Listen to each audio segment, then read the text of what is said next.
आजादी का अमृत काल यानी अमृत महोत्सव, और ऐसे में हर एक तरह के सच देश के सामने लाने की कोशिश कर रही है। लोग अलग अलग मुहिम चला रहे हैं। राजकुमार संतोषी जी से हम बात करते हैं। गांधी गोडसे एक युद्ध, इस फिल्म को रिलीज हुए 15 दिन हो चुके हैं। 26 जनवरी को फिल्म रिलीज हुई है। 15 दिन की यात्रा कैसी रही है, अनुभव कैसा रहा, इस पर हम प्रसिद्ध फिल्मकार और इस फिल्म के निर्देशक राजकुमार संतोषी जी से बात करते हैं। आपका बहुत बहुत स्वागत है। एक ऐसा सच आपने कहा कि अभी तक सच का एक पहलू देश के सामने आया 75 सालों में, आपने एक और कोशिश की है कि दूसरा पहलू भी उसका सामने लाया जाए। गांधी को लोगों ने समझा और गांधी की बातें बहुत हुई। अब गोडसे के विचार, गोडसे की बातें भी बताई जाएं ताकि बैलेंस किया जा सके। बैलेंस करने वाली फिल्म आप इसको बता रहे हैं, तो कैसा अनुभव रहा फिल्म का 15 दिन का? देखिए, ऐसे फिल्म जिन लोगों ने देखी है, परिवार, इंडिविजुअल जो भी है, जिन लोगों ने बहुत पसंद किया फिल्म को, एंड बड़ी तारीफ मिली है, कॉम्प्लीमेंट मिला है कि गांधी एंड गोडसे दोनों को हमने निष्पक्ष, एकदम फेयर प्रेजेंटेशन दिया है। इंटरेस्टिंग ट्विस्ट है स्टोरी में, स्क्रीन प्ले में, और लेक्चरबाजी नहीं है, एक अच्छी पटकथा है, तो इसकी तारीफ तो रही है। लेकिन बदकिस्मती से हमारा ये है कि ये फिल्म जो रिलीज हुई 25 को पठान रिलीज हुई थी पिक्चर, और पठान का मार्केटिंग बड़ा मैसिव कैंपेन हुआ था उसका, और बहुत बड़ी हिट हुई पिक्चर। ये खुशी की बात है, इंडस्ट्री के लिए तो बहुत खुशी की बात है। बहुत धूम मचा है पिक्चर पठान ने, और उस शोर में ये जो हमारी जो फिल्म है गांधी गोडसे, वो ज़रा दब सी गई है। तो कई लोगों को पता भी नहीं चल रहा कि पिक्चर आई थी, कि आई है, चल रही है पिक्चर, तो इसकी वजह से ज़्यादा लोगों तक पहुंच नहीं पाई है। एंड सारी मीडिया से लेके सभी लोग पठान के बारे में बात कर रहे थे, तो कई लोगों को पता नहीं कौन से शो कहाँ चल रही है करके। तो भी धीरे धीरे, बिकॉज लोग गए नहीं तो शो भी कम होने लगे, थिएटर से भी शो कम होने लगे। अब देखना चाहते हैं लोग, जानना चाहते हैं, शो कम होने लगे। तो इसीलिए ये प्रयास है, जब मीटिंग हम लोग जो कर रहे हैं कि लोगों को पता चले, लोग जाएं थिएटर में फिल्म देखें।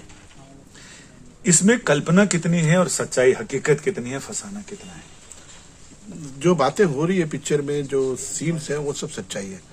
गोडसे ने जो कुछ कोर्ट में कहा, ऑन रिकॉर्ड वो सब चीजें, गांधी जी भी जो बोलते हैं वो गांधी जी ने अपनी किताब में जो लिखी है, भाषण में जो बोला हुआ है। स्क्रीन प्ले में एक ट्विस्ट लाई, एक कल्पना है, अगर गांधी जी बच गए होते, गोली लगने के बाद गोली निकालते जैसे एक बार पहले बच गए थे, गांधी बच गए होते तो क्या होता, अगर वो जीवित होते तो क्या होता था, पहले गांधी जी क्या करते? नोइंग गांधी जी, वो डेफिनेटली गोडसे से मिलना चाहते थे। भैया कौन है भाई, तुमने गोली क्यों चलाई मुझ पर? तो उस तरह से गांधी जी गोडसे से मिलते हैं, मुलाकात करते हैं। और गांधी जी क्या करते थे? डेफिनेटली पॉलिटिक्स में तो थे नहीं वो, अपना सत्ता में तो कोई जगह ली नहीं उन्होंने, गवर्नमेंट में कोई जगह ली नहीं। अपना क्या, किस तरह से, जैसे उनका ग्राम स्वराज का उनका एक कॉन्सेप्ट था, तो वो करते हैं। गोडसे क्या करता है जेल में, वो पेपर में लिख रहा है वो। और अगर मौका मिलता दोनों को आमने सामने आने के, बातचीत करने का, तो किस तरह की बातें होती हैं, तो वो है पिक्चर में। 75 साल का सच का एक पहलू, आप 75 साल बाद आजादी के अमृत काल में आप उसको लेकर आए हैं, ऐसा मानना है? बिल्कुल सही है। वी आर गेटिंग दैट, जो बात को छुपा दी गई, जो बात को दबा दी गई, उसको सामने ले आए हैं। अब देखना यह है कि जो फिल्म देख के आ रहे हैं वो तो बड़े खुश होकर आ रहे हैं, लेकिन कितने लोग देखना चाहते हैं, कितने लोग जानना चाहते हैं, ये एक बड़ा क्वेश्चन मार्क है। मैं कुछ समझ नहीं पा रहा हूँ कि जो रिस्पॉन्स मैं एक्सपेक्ट कर रहा था मीडिया से, लोगों से, वो एक्सपेक्टेशन नहीं है। राज साहब, आपके फिल्म, उसमें बहुत सारे गुरु रहे हैं, तो 2-3 बड़े नाम हैं, जिसमें इस फिल्म पर गोविंद निहलानी जी के फिल्म मेकिंग का कितना बड़ा छाप लगती है आपको? बिल्कुल, क्योंकि वो आदर्श, तथ्यपरक चीजें और यथार्थवादी फिल्में रहती हैं। वो मेरे गुरु हैं। मैं जो कुछ आज हूँ, जो कुछ काम सीखा है, मैंने उन्हीं से सीखा है, और इस फिल्म में भी उनका भारी इन्फ्लुएंस है। ये फिल्म मैंने डेडिकेट भी गोविंद जी को किया है। बिगिनिंग के टाइटल में आप देखेंगे गोविंद जी को समर्पित किया है पिक्चर मैंने, क्योंकि गोविंद जी बड़े विश्वास रखते थे। उनका ये मानना था कि सोसाइटी में जो कुछ हमारे आसपास जो हो रहा है, अगर हमारे वर्क में वो रिफ्लेक्ट नहीं करे तो बेबुनियाद है वो। तो being a responsible film maker, I must react to situation around. तो वो उनसे ही मैंने ये बात सीखी थी, और उनसे ही प्रेरणा मिली थी कि सच कहने से घबराना नहीं चाहिए। लाइक फॉर एग्जाम्पल, उन्होंने एक वेब सीरीज किया था तमस, बहुत ही लोकप्रिय हुआ था, तमस हुआ था। हिंदू मुस्लिम जो दंगे हुए थे, उस टाइम पे भी लोगों ने कहा नहीं, इसे बैन कर देना चाहिए, इसे रोक देना चाहिए, दंगा फिर भड़केगा वगैरह। तो रंगभूमि जी ने बनाई, लोग उससे सीखते हैं, समझते हैं, दंगे भड़के नहीं उससे।